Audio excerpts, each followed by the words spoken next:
So while I was working at Blizzard, we would have these somewhat regular design summits.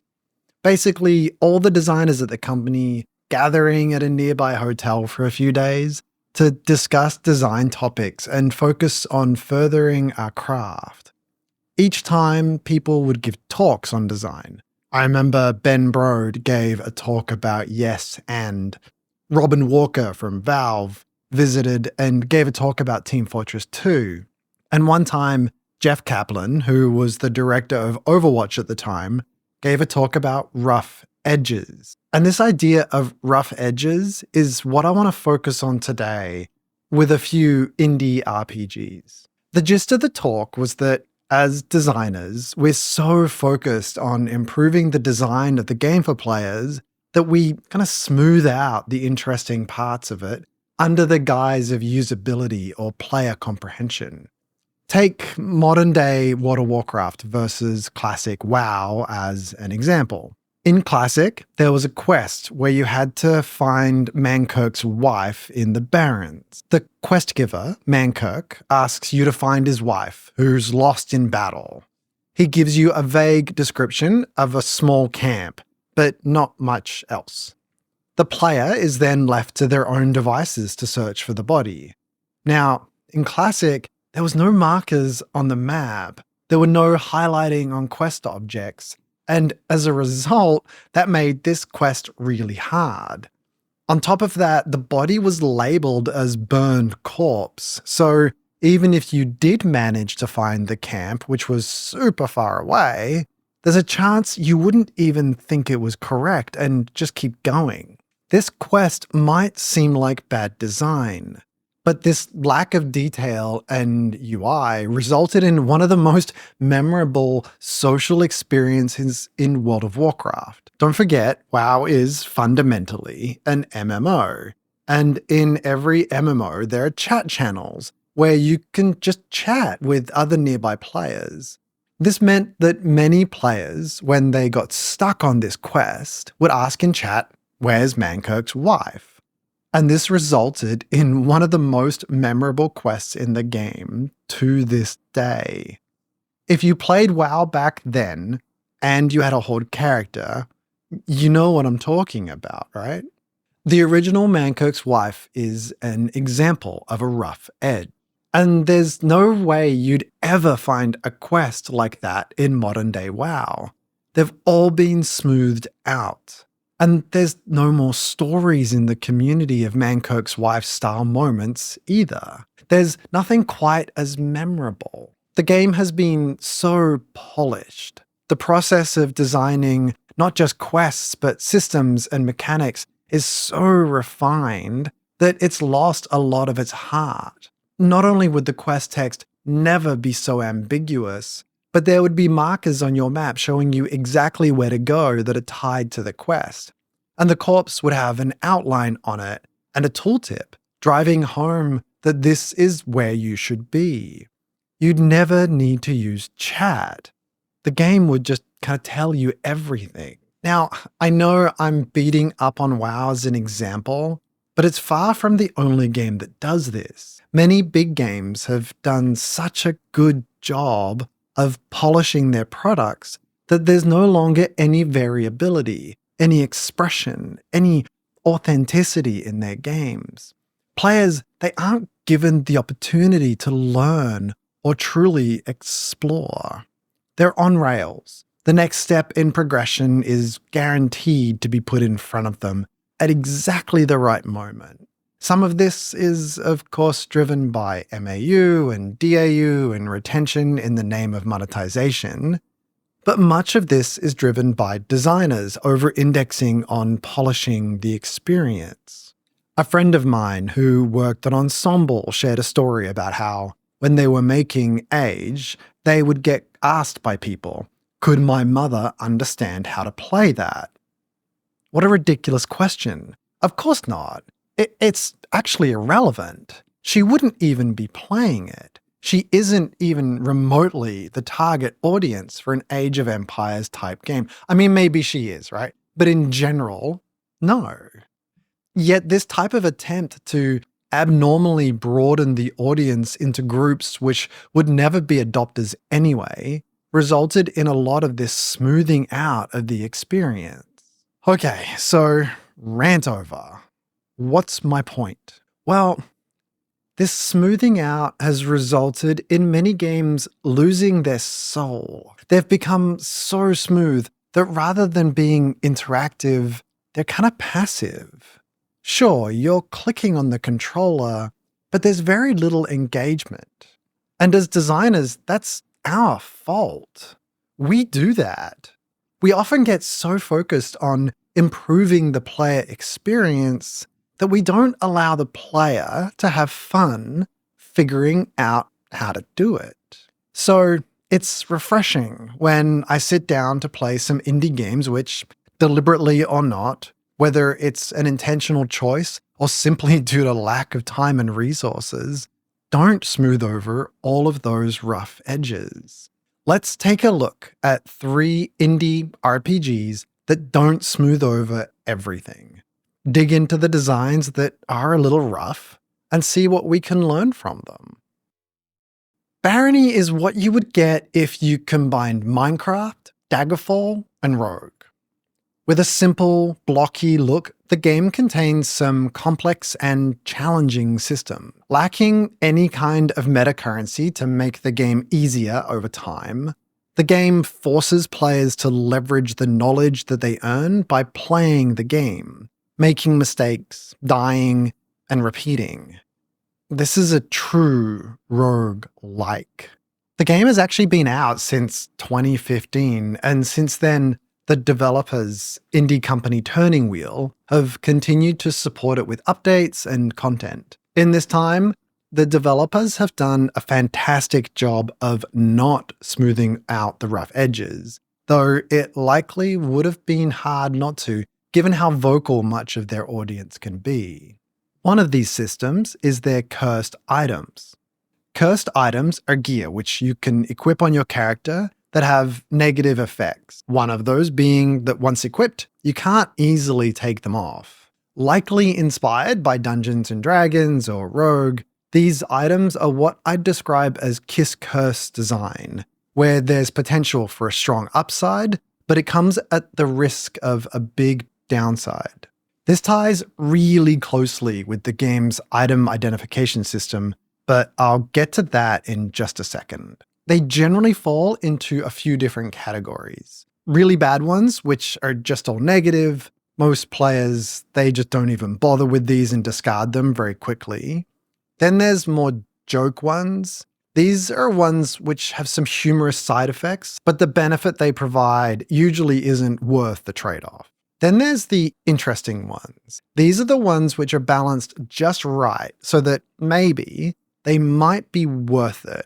I suppose items like wands with limited charges fall into the interesting category as eventually they break and can be removed, but that's not the point here. Cursed items serve a bit of a confusing role. While there are some classes, like the succubi, that can take advantage of them, many players suggest not even dealing with them, just like throwing them away. So why do they even exist? What purpose do they serve? Why not simply remove this rough edge? Well, they exist for a few reasons, even if they aren't extremely obvious. By creating items in the game which are imperfect, it creates opportunities for more choices. Imagine going into a bakery to pick out a loaf of bread. Everyone tells you that the best bread is multigrain. At least that's what my wife tells me. And all the choices available on the shelf are just some variation of multigrain. Some have more seeds, some have fewer. Some are shaped a little differently, but at the end of the day, they're all some kind of multigrain bread. This isn't really a choice. That's what most item systems in RPGs are like today. Just choosing minor variations between stats, which don't really change much. Cursed items are like the super weird black bread over in the corner that's described as blood bread. Does it actually contain blood? Is that mold on the outside? It could be the most amazing thing you've ever eaten, or it could just make you throw up and regret life's choices. You see, systems like cursed items can be used to create more of these kinds of interesting choices. They can also be used to give players opportunities to build interesting kits. Because the cursed items contain downsides, it may be possible to find other items which negate the downsides of those stats. For example, say you found an amulet that strangles you, but increases how much damage you do by some nutty amount. Well, of course that's a bad choice. You might do a lot of damage, but you wouldn't last very long because you'd die without the whole oxygen thing. But what if you found a magic spell which allowed you to live without oxygen? Suddenly, this makes it worth it. And you as a player feel like you've solved a fun problem. This example is super on the nose, but you can see what I'm getting at. It's all about creating opportunities for players to play with their build, not just find the most optimal item for every slot that does the most damage. Much of this actually feeds into the larger itemization system of Barony and RPGs or action RPGs like Path of Exile and Diablo in general. It's a way bigger topic though, so let me know in the comments if you'd like me to do a deep dive on that and which RPGs you'd like me to cover. Of course, much of the cursed item systems wouldn't be as interesting if it wasn't for the appraisal system in Barony. Appraisal is the term that they use to refer to item identification, and the general concept of the system has been around in RPGs for a long time, but I've never seen it implemented quite like this. You see, when an item is dropped from a monster you've slain or found in a chest, it starts out in an unidentified state. Players can see the high-level properties of it, it's a sword, but they can't see the nitty-gritty, the stats that might make it really valuable. Like, does it do extra damage? Is this going to win my run? Or is it cursed and will it strangle me to death when I equip it? Traditionally, Identify has been implemented as scrolls that were limited use. These identification scrolls could be found scattered across the game world or purchased from vendors, and you would use these scrolls on items that you wanted to discover the properties of, one at a time. The system seems laborious, and honestly, it is. It's actually intended to be. You see, it serves the function of slowing the player down. In RPGs, especially in action-oriented RPGs, picking up loot can be something which is a very common occurrence. And with more modern RPGs, that cadence has just increased. Whenever a player picks up a piece of gear, the natural tendency is for them to want to see if it's an upgrade to their existing piece. This involves opening up the inventory, mousing over the item, and doing the comparison. This dramatically slows down the pace of the game. It interrupts the player's state of flow, and flow has a direct relationship to fun or engagement. There certainly is a time in the game when it's good for players to slow down like that and do that evaluation, but in an ideal case, it should be at an intended moment, not scattered in between combat. This is what unidentified items provides. By adding the extra step and the consumable to the process, players can't quickly and easily see what the stats on the item are. It adds a really minor chore to the process, which makes the player not want to do it. So they're trained to just keep killing and playing until their inventory is sufficiently full, and then they return to a safe place to go through the process of identifying items. In co-op games, many players sync this up so they're both identifying items at the same time, almost like some form of social agreement. The big problem with this system has always been those bloody consumables. The scrolls were never a great thing. They took up precious inventory space, they aren't the best interface for it with how many clicks they take to actually do the identification.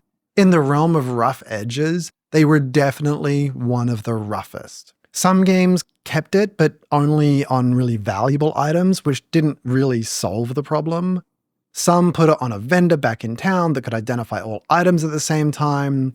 But that then kind of took away the feeling of unwrapping an item like a Christmas present one at a time, and left you with an overwhelming bag of items to evaluate all at once. It's no wonder so many games just end up cutting the system. Yet the devs of Barony took a different approach, and it's bloody genius. You see, in Barony, identifying is still a feature. When you pick up an item, you don't know what its properties are. Once you have it in your bag, however, it slowly starts being appraised. A countdown shows on the icon for the item, and eventually the item will be revealed. Only one item can be appraised at a time, and not all items take the same amount of time to appraise. The system is also tied to one of your core stats. If that core stat isn't high enough, you can't appraise the item. You need to find some lower level items to start leveling up your appraisal stat. Every item you successfully appraise levels up the appraisal stat. The reason this is so brilliant is that it retains the core intent of the system, forcing players to take a break rather than evaluate whenever an item is picked up, while doing away with the mundane chore of having to find and use scrolls.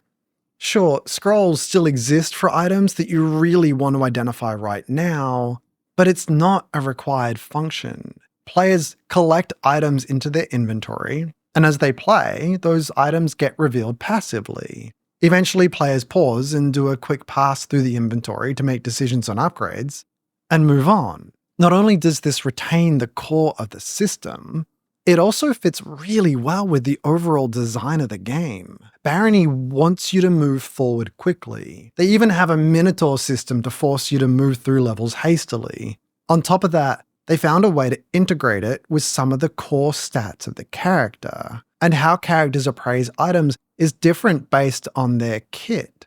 Some classes even start the game without the ability to appraise items at all, and they need to hunt for scraps of meat so they can start leveling up and discovering items. It's just brilliant. They've managed to smooth down the rough edge, integrate it into the existing system, and yet still retain the core purpose of the system, to slow players down. They didn't throw the baby out with the bathwater, as we often said about cutting features on WoW. There's so many other systems in Barony that I could go on about it for a while, but I promise to cover more RPGs, so let's just leave it here, and if you want me to, I can come back to Barony another time. Drova Forsaken Kin is a pixel art action RPG inspired by grimdark classics of the genre such as Gothic or Children of Mortar, and the mystical allure of Celtic mythology. Many people refer to the game as being Euro-jank, a phrase which refers to the lower overall quality of higher complexity products which come out of parts of Europe with limited budgets. I'm not sure that I love the term, but the team has certainly embraced the challenge of building such an ambitious project. Being jank, it feels like we should be able to find a lot of rough edges in the game to highlight our thesis here today, though. One of the first features that stood out to me was the investigate tool. So, when you're exploring the world, at any time, you can enable investigate mode. This slows your character down and simultaneously reveals things in the game world that weren't there before. The best example of this is footprints. Oftentimes, when you're given a quest, you aren't given a lot of information. I'll get into that in detail next. In order to find the location for the quest, you have to search for it. Sometimes that information is in plain sight, like a trail of blood leading off into the woods. But more often than not, you need to use the investigate mode to look for the trail of footprints, which leads you to your goal. Though this is a very light gameplay element, it's definitely a rough edge that many games would probably get rid of. I can easily see a vocal part of the community saying, "Moving slowly feels bad," or "Why not just tell me where to go?" This feature would slowly be killed by 1,000 cuts of removal until it ended up being taken out of the game entirely. Yet the game would lose something because of it. As a player, you wouldn't feel like you were exploring, more just following. And the investigate tool is continuously useful as you play the game because, well, the game as a whole just doesn't tell you much. It's more about what the game doesn't do than what it does. There's no map markers. There's no glowing trails for you to follow. The quest text simply indicates east of some landmark, and there's a good chance you don't even know where that landmark is. Yes, this risks leaving players in a situation where they may have to stumble around for a while. But it also results in players having a stronger connection and recollection of the world that you've created. This was one of the worst things about adding flying in World of Warcraft. Yes, it made travel easier, and it felt great when it was first implemented. But it also meant that players no longer experienced the in-between, or had to explore the world. All of the danger was taken out of it. All of the mystery. Players mounted up, went up, flew in a straight line to the destination, and skipped everything in between. Back when I first started playing MMOs, like, say, Dark Age of Camelot, a lot went unsaid in those games too. Many modern games have lost that, as we've begun to over-index into large UX studies and streamlining of the experience. In a similar vein, Drova's skill system, while not the deepest, also leans towards that style of exploration. Whenever you level up, you can choose to spend points in core attributes or learning a new weapon skill. Unlike many games, you can't simply click on the plus symbol next to the property wherever you are. You need to find an NPC in the world who can teach you this skill. Before you start exploring, you don't actually know who will teach you this skill. You need to ask around and find the person. Again, this is leaning into the rough edge, which forces you to actually explore and discover the world. One final thought, and Drova isn't the only game to do this, of course, but it's how the world simply doesn't repopulate. You'll notice pretty quickly that when you kill a creature, that corpse will just stay there forever. When you harvest flora, it won't respawn. This somewhat harkens back to old school RPGs, of course, but it also creates landmarks for you along the road. Almost moments of the actions you've taken, the story you've been writing. And this is a big part of games. It's not just about playing through the story the game is giving you. It's about writing your own story. Games which handhold the player too much take this out of the equation. They don't let players write any of the story themselves. The designer is having all of the fun.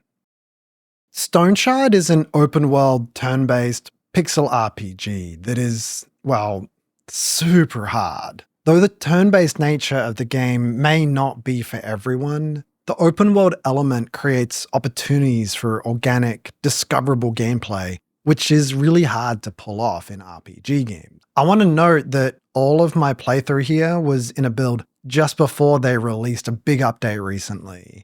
So some of this might be a little bit out of date. Unfortunately, the update wiped out all of my saves, so I couldn't just quickly pick up where I left off, and I wanted to get this video out.